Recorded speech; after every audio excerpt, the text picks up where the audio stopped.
L-arar li qed jolqot il-grigal tal-istat Awstraljan ta' Queensland qed jiġi deskritt bħala xi ħaġa li tiġri darba f'seklu.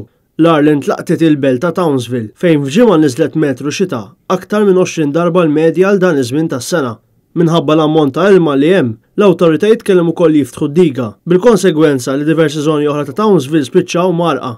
Net News infurmat illi numru kbir ta' Maltin ġew affettwati minn dan il-monsun, uħud minnhom saħansita tilfu djarhom. Fost dawn insibu l-Maltija Ilona Morgan Dougal li flimkien mal-familja tagħha jgħixu f'Rosley ġo Townsville.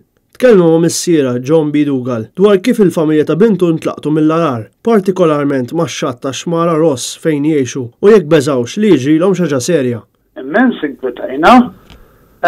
Li ġara huwa li daw meta bdew jagħmlu previżjoni ta' se jiġri il-weathermen hemmhekk marru l-pulizija jħattulhom il-biet.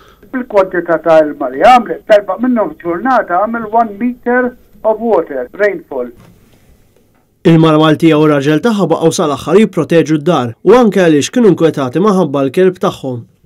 Immaġina, għad ġiet flooded at least jikkalkulaw 1.5 meters of rain water inside at the lower level. Tispiċċat peress li r-raġel tagħha huwa kaporal fl-armi mek, bad ħadhom spiċċat il-barracks u qed torqod fl-uffiċċju tiegħu.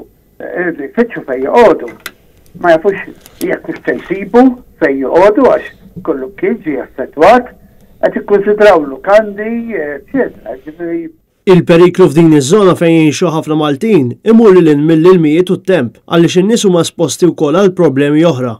Għalissa fl-erja fejn kienu joqogħdu t-tifla tiegħi triq waħda l-bogħod minnhom anki kukudril kien hemm ta' 3 metri. B'kuntrast, ix-xahar ta' Jannar li għadu kemm spiċċat niżżel fl-istorja bħala l-aktar wieħed sħun li qatt kien hemm fil-kontinent Awstraljan.